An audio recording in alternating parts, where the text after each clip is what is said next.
Hi, fantasy fiction fans, and welcome to Myth and Magic, a fantasy writer's kit bag. I'm fantasy writer Neil Mack, the author of Moondog and the Reed Leopard, and I want to share my love of folklore, local history and nature mythology with writers and creatives like you on my regular podcasts. It's designed with fellow indie publishers and writers in mind, but all fans of fantasy fiction are very welcome to join in. In my fantasy writer's kit bag, writers, artists and creatives will find lots of ideas and discussion about things such as potions, dark arts, fabulous creatures, folktale studies, nature lore, and the interesting history behind the myth and magic that underpins our understanding of the fictional universe.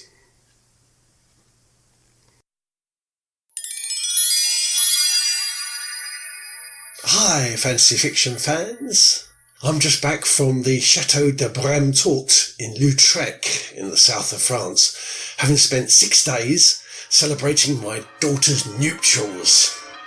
The setting for her wonderful, magical, enchanting wedding was an 11th century castle set in the hills of the Mid-Pyrenees in south of France.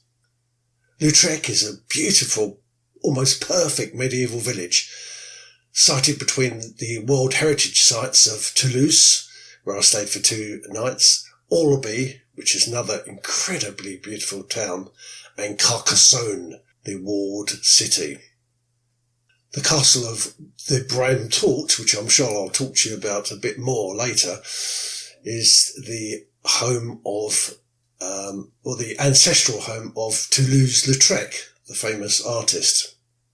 It's also the home of tales of Cathars, of Knights Templar, the wars of religion, and it's believed to be the inspiration for the Maiden in the Tower folk traditions. In fact, it's believed that the Chateau Brametourte in Lautrec, France, is the inspiration for all of the other Maiden in the Tower stories. So although the story has striking similarities to the Persian tale and the epic poem Sham Ammar, everybody's quite conversant with the Rapunzel story about a maiden being trapped in a tower and she's crying for help. In actual fact, the early Christian Saint Barbara was supposedly kept in a tower by her father, and that was in order to preserve her from the outside world. And Saint Barbara gradually converted herself to Christianity while her father was away.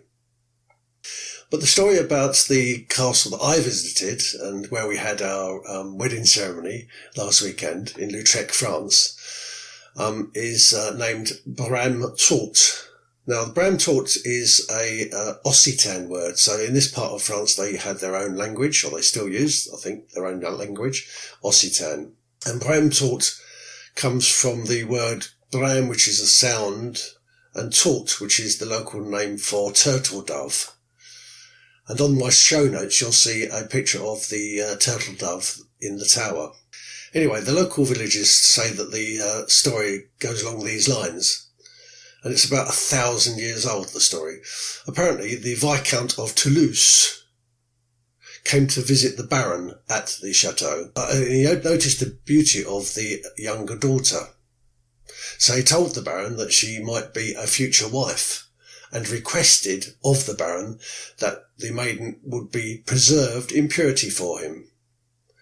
So the Baron, in order to try to please the Viscount of Toulouse, which is a very powerful person, like a mini king, locked the girl in a tower to wait for the return of the Viscount. Now, apparently the Viscount went off into wars, probably religious wars, and he never returned. And the girl stayed in the tower.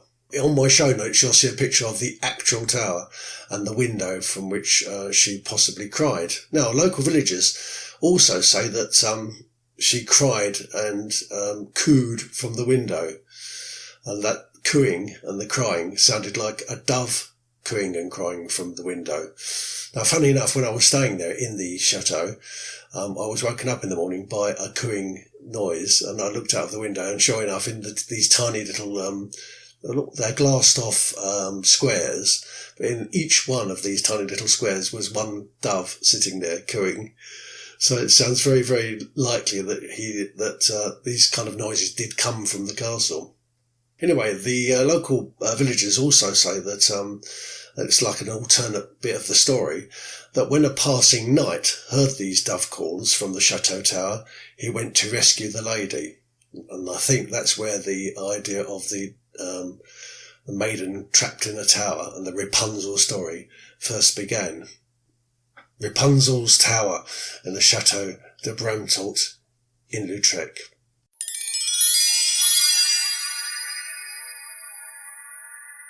Magic word of the week: witch marks. So my visit to the Brametourte Chateau leads me quite neatly on to a word which is apotropaic marks. Apotropaic. And these are also known, luckily for us, as witch marks. We were shown around the chateau, and it has so many buildings and so many suites that in actual fact the owners of this wonderful place haven't even explored all of the castle yet. Now, don't forget that when I told you it was 1,000 years old, that was the castle that we see now. But the castle's all been there since Roman times, and we did visit, we went right underneath into the cellar, and we did see the Roman walls. As we were being shown around the castle, we saw various different apotropaic marks. A lot of these were what they call Marian symbols, and these are M's carved into the rock. Often the M's are sort of carved in twice or three times. They tend to, apotropaic marks, or witch marks, which I'm going to say from now on, are symbols that are often carved or scraped into the rock to ward off evil spirits or misfortune. And because obviously you don't want evil spirits or misfortune to enter a room, that tends to be carved into the side of the doors or the sides of the windows. They're commonly found in houses and churches all over Great Britain and Europe, and most normally seen, as I say, on the door frames or the window frames. And witch marks have been found at Shakespeare's birthplace in Stratford-on-Avon, and on the Tower of London, which is probably the oldest inhabited castle oldest inhabited Norman castle in Britain. But they're actually even older than the Normans. And for example, the markings go back possibly to prehistoric times. We definitely know that there are witch markings at Creswell Crags, which is on the Nottinghamshire-Derbyshire border. And these, in fact, probably are the biggest collection of witch marks ever seen. There's literally hundreds of letters and symbols and patterns carved into the limestone. And of course, because this is so old, it's not the Marian symbols so much. It's other more rare symbols. For example, the hexfoil mark or hexafoil mark, which is a 6-leaf mark. Now, the 6-leaf mark guards the main entrance to the Chateau Brametourte, and I've got a picture of it on my show notes. And the lady of the chateau, the Castellane, when she was showing us this, she believes that it was a Crusader mark, and she thought it was to symbolise the Lord's Prayer. So you'd say the Lord's Prayer before you went into the main entrance. But another way of interpreting that huge symbol, which you'll see in my photo, is that it's a really large hexafoil mark. In other words, a really large witch mark to stop evil spirits getting into the castle. This type of mark, which has got 6 leaves, is also known as the daisy wheel. And it could be seen also in things like, for example, sunflowers, which I'll cover later on in the show. In grain barns, they often put a daisy wheel in the corners and the door openings to stop evil spirits getting into a grain barn. Now, according to Historic England, the daisy wheel marks shouldn't be confused with the far older pentangle lines, and that's what you might find in places like the Creswell Crags. The pentangle lines are thought to trap evil spirits into an endless 9, and according to Historic England, It's believed that they were first used as early as 3000 BC. Apotropaic marks, or witch marks. Fantasy writers' definitions. Cryptids. Cryptids are animals that are presumed to exist on the basis of anecdotal or folklorist evidence, which may be considered to be insufficient to prove their existence by mainstream science. So the best examples of cryptids are the Yeti and the Loch Ness Monster, both of which have been reportedly seen and experienced countless times by scores of witnesses over several scores of years, and yet both of these animals are considered to be, or remain to be, unproven. Now, the confusion between cryptids and, if you like, real animals probably started when the ancient bestiaries were devised. These compendiums of beasts often included dragons and unicorns and basilisks and even griffins, alongside genuine zoological specimens. And bestiaries were often created by men of science. For example, Leonardo da Vinci, a person who's famed for his logical common sense and thinking through things, created a bestiary. Another state of affairs that causes a grey area to exist as to the origins of cryptids is that nature itself is rather remarkable and almost fantastical, and so nothing can be ruled out. And so, for example, the bunyip, B-U-N-Y-I-P, is a mythical creature that is said to lurk in swamps and billabongs in Australia. And the Aboriginal people of Australia are very frightened of this ferocious black animal that not only swims and eats fish, but also can walk onto land and is armed with giant tusks, huge sharp teeth. It doesn't seem possible. And yet, southern elephant seals and even more dangerous leopard seals have been known to move up the Murray and the Darling rivers in Australia. And although these events are extremely rare and quite extraordinary, there have been sightings of both these animals, so why wouldn't Aborigines have seen either elephant seals or leopard seals way up the river, and this was their explanation for such a scary and outlandish beast? And let's not forget that cassowary birds and, of course, the duck-billed platypus were both thought to be completely mythical until they were proven to be real animals by baffled naturalists. And in the case of the duck-billed platypus, it took a lot of convincing. Another type of cryptid which there's grey areas about is the kraken. Now, the krakens are common in Scandinavian folklore, and although they were mentioned in studious bestiaries by men of science, they were thought to be entirely and utterly mythical by modern naturalists and modern scientists. And that is until modern era scientists began to study deep-sea gigantism. And they found that the odd experience of living very deep in the sea does cause huge gigantism. And it actually does produce examples of krakens. And modern day scientists have found giant sea spiders, giant jellyfish, giant stingrays, and even the colossal squid. The colossal squid is a huge cephalopod that's been found washed ashore in places such as Norway. We're talking about something which is perhaps 9 metres long. Cryptids. Wildflower of the week. The sunflower. So on my visit to the Chateau Brametourte in Lautrec, that area is the sunflower region. And the fields and the valleys, the hillsides all around the chateau were planted with beautiful Helianthus anus sunflowers, which you're all familiar with. And in fact, the sunflower was the motif for the entire wedding. And if you look at my page on Facebook, which is neil.mac, author, you'll see some of the pictures of my beautiful daughter, and you'll see the bunches of sunflowers she was holding, and also the sunflower motifs. Sunflowers were brought to Europe from the Americas in the 16th century.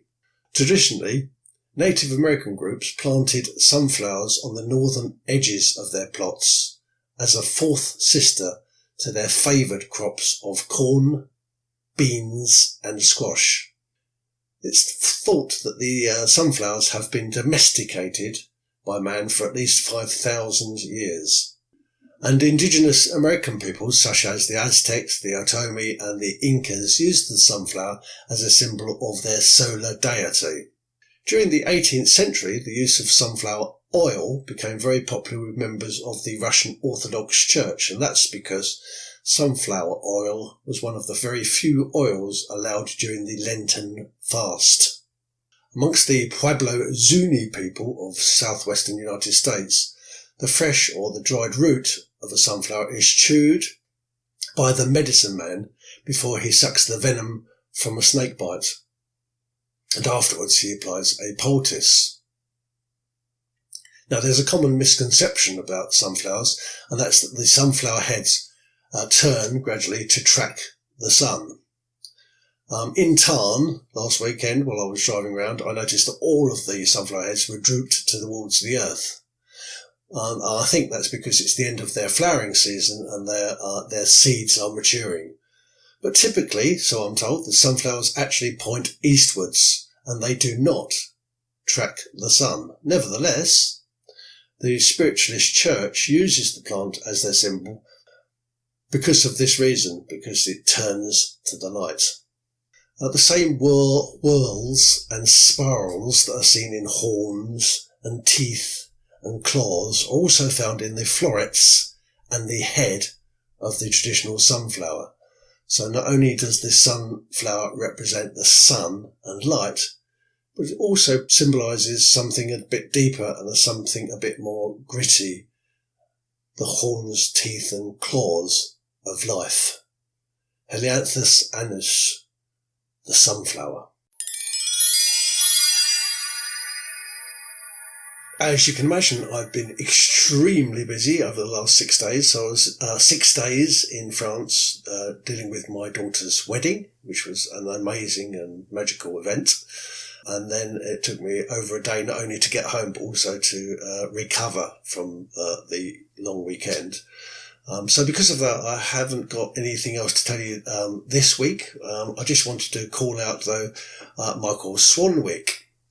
Michael Swanwick is a fiction and science fiction writer, and he's released this summer the third instalment of his industrialised fairy novels. His first novel, The Iron Dragon's Daughter, combines fantasy and science fiction stories to tell the tale of Jane, who's a changeling girl who slaves at a dragon factory in the world of fairy, and she's building a part magical, part cybernetic monster, which will be used as a jet fighter. So Swanwick combines fantasy fiction, science fiction, and even steampunk type themes into his novels. The new novel, the third part of the trilogy, is The Iron Dragon's Mother. And Swanwick admits to having written the series as homage to J.R.R. Tolkien, and as well as trying to subvert perhaps some fantasy tropes. The new book is said to be slightly lighter in tone. The others I found to be very dark, but it's said to be lighter in tone. I haven't read it yet, but I'm going to. Yet it's still gritty and contains his famous wry sense of humour. Michael Swanwick, The Iron Dragon's Mother. Now, if you want to be mentioned on this show and you have a new book that's come out, or you've got just done some work, some poetry perhaps, or even artwork, and it has a fantasy fiction element, then please let me know, and I'm very happy to call you out. And if you do want to be interviewed for the show, I'm very excited to speak to you as well.